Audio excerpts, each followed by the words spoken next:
Hello friends, स्वागत है आपका हमारे यूट्यूब चैनल। आज हमारा जो मेन वीडियो बनाने का टॉपिक है या उद्देश्य है वो है यशस्वी रसायन इंसिडेंट के बारे में कुछ जानकारी देना। अभी आपने देखा होगा कि यशस्वी रसायन में एक बहुत बड़ा हादसा हुआ है जिसमें लगभग 8 लोगों की मौत और 40 से 50 लोग इंजर्ड हुए हैं। उसके पीछे मेन कॉजेज क्या थे, कंट्रीब्यूटरी कॉजेज क्या थे, इनकी जानकारी देना। तो इसमें मैं आपको बताऊंगा कि क्या क्या फेलियर था, जो अभी तक मेरे पास किसी पीपीटी के द्वारा किसी ग्रुप से जानकारी आई है उसके थ्रू पे मैं यहाँ पे बता रहा हूँ। पहला है कि ये क्या हुआ था, तो वहाँ पे आपने देखा होगा कि फायर हुआ था और एक बड़ा एक्सप्लोजन हुआ था, एक बड़ा विस्फोट हुआ था। वो क्यों हुआ था, वहां पे क्या था कि डाइमिथाइल सल्फेट के स्टोरेज में कंसंट्रेटेड नाइट्रिक एसिड को क्या किया गया था, इसका टैंकर वहां पे आया था जो कि इस स्टोरेज में मिला दिया गया था। अब ये देखिए, दो अलग अलग केमिकल को एक स्टोरेज में, यानी केमिकल सेफ्टी हमेशा कहता है कि जितने प्रकार के केमिकल हैं जिनकी कैटेगरी आपस में अलग अलग है उन सबको हम क्या करते हैं, अलग अलग स्टोर करते हैं। इन्होंने क्या किया, इसके टैंकर को इसके स्टोरेज में अनलोडिंग करना शुरू कर दिया। अब ये क्या थे, दोनों इनकॉम्पिटेबल थे, दोनों आपस में मिक्स नहीं हो सकते थे। इन दोनों ने आपस में क्या किया, एक्सोथर्मिक रिएक्शन की। दो प्रकार की रिएक्शन होती है, endothermic and exothermic. Exothermic reaction में क्या होता है, हीट प्रोड्यूस होती है, हीट निकलती है। इस हीट निकलने से वहां का टेम्परेचर बढ़ा। ये 2/6/2020 को हुआ था, 2/6/2020 को। ये जो अनलोडिंग वाला प्रोसेस है, घटना जो हुई है वो 3/6 को हुई है। फिर अगले दिन सुबह वो 3/6 को क्या किया, वहां के सीनियर के द्वारा जो भी इंस्ट्रक्शंस आए थे उन्होंने कहा कि इसको टेकन टू टैंकर, यानी टैंकर में इसको ले लिया जाए। जब टैंकर में इसको उन्होंने कहा, वैसे ही उन्होंने वहां पे प्रोसेस करना शुरू कर दिया, इसको टैंकर में स्टोर करना शुरू कर दिया। तब वहां पे क्या हुआ, एक विस्फोट हुआ, एक आग लगी और साथ ही उसी टैंकर के पास में क्या था, hydrogen trolley were standing near to this tanker and hydrogen also caught fire and exploded. उसी के पास में क्या था, हाइड्रोजन की ट्रॉली खड़ी थी जो खुद हाइड्रोजन खुद क्या है, एक आग पकड़ने वाली और एक विस्फोटक गैस है। उसने क्या किया, आग पकड़ लिया और वहां पे फायर हुआ और एक्सप्लोड हुआ। दूसरा, इसमें जो है लगभग 8 लोग मारे गए और या वहां पे उनकी डेथ हो गई और 40 से 50 लोग लगभग इंजर्ड हुए हैं। तो यहाँ पे क्या था, देखिए कि फेलर क्या था, यहाँ पे हम क्या कर सकते थे और क्यों ये हुआ। पहला, जब 2/6/2020 को ये घटना हुई थी तो इसका इतना लाइटली क्यों लिया गया, ठीक है। दूसरा आता है, वहां पे हमारा इमरजेंसी प्रिपेयर्डनेस का जो एक हमारा प्रिपेयर्डनेस रहती है वो फेलियर थी, क्यों नहीं थी हमारी वहां पे।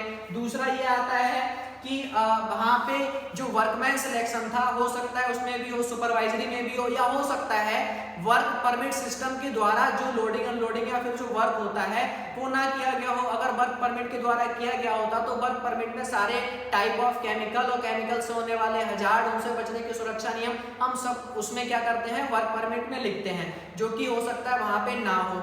तीसरा यहाँ पे आता है कि जो हमारा अवेयरनेस रहता है, सेफ्टी प्रोग्राम रहते हैं जिसमें हम केमिकल्स या किसी भी टूल्स के साथ काम कर रहे हैं या कहीं पर भी काम कर रहे हैं उसकी जानकारी दी जाती है, वो हो। फिर हमारा हजार्ड आइडेंटिफिकेशन है या फिर हजार्डस ऑपरेबिलिटी है, हैजॉक है या रिस्क कंट्रोल मेथड है, इनको वहां पे कहीं ना कहीं इनकी नॉलेज को कम देखा गया या फिर वहां पे ये चीजें शायद नहीं हो रही थी। दूसरा जो आता है वो आता है प्रोसेस सेफ्टी इंफॉर्मेशन का भी वहां पे, यानी मैं कहूँ कि फेलियर क्या था, तो प्रोसेस सेफ्टी इंफॉर्मेशन, हीरा यानी हजार्ड आइडेंटिफिकेशन रिस्क असेसमेंट इसका पूरा नाम होता है।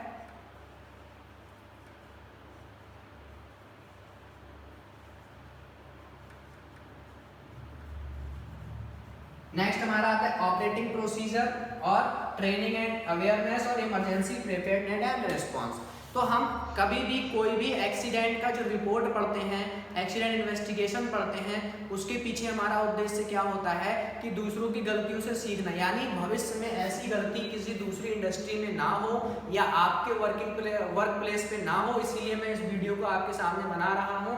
देखिए, एक हेनरिच ने भी कहा है कि रॉन्ग इन्वायरमेंट में भी, मैंने हेनरिच की थ्योरी पढ़ाई है, उसमें आप देख सकते हैं। तो हायरार्की ऑफ हजार्ड कंट्रोल में कई तरीके से वहाँ के जो स्पेशलिस्ट हैं सेफ्टी में उन्होंने इसके रिकमेंड किया है।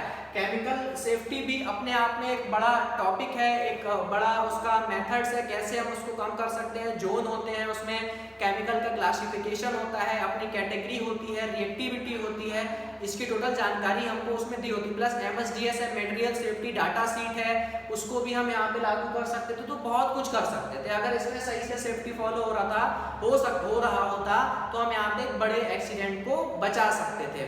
तो ये सारे नॉलेज एक सेफ्टी ऑफिसर को होने के लिए बेहद जरूरी है, और हर टाइप के एक्सीडेंट की रिपोर्ट को पढ़ना और उसकी जानकारी होना भी बेहद जरूरी है। और एक्सीडेंट इन्वेस्टिगेशन में हमेशा एक बात कही जाती है कि फैक्ट फाइंडिंग हो, ना कि फॉल्ट फाइंडिंग, यानी वो किसने किया इस पे हम कमजोर दें और उसके होने के वजह। तो मैं यहाँ पे बता रहा हूँ कि इसके दो कॉजेस थे। मेन कॉजेस क्या था, इन दोनों का आपस में मिलना, और कंट्रीब्यूटरी कॉजेस क्या था, वर्कमैन सिलेक्शन में कमी होना, और फिर ये कहा जा सकता है प्रोसेस सेफ्टी इंफॉर्मेशन में कमी होना, वर्क परमिट सिस्टम का लागू ना होना, MSDS को अनदेखा करना, या फिर सुपरवाइजरी फॉल्ट देना। ये सब सारे हमारे क्या हो सकते हैं, वहाँ पे कंट्रीब्यूटरी कॉजेस हो सकते हैं। और यहाँ पे इसका मेन कॉजेस क्या है, तो डिमिथाइल और कंसंट्रेटेड नाइट्रिक एसिड का आपस में मिलना, और दूसरा क्या हुआ, तो वहाँ पे फायर और एक्सप्लोजन हुआ जिससे 8 लोगों की डेथ और लगभग 40 से 50 लोग इंजर्ड हुए। तो मुझे जितना कंटेंट मेरे पास था मैंने उसके थ्रू आपको जानकारी देने की कोशिश की है।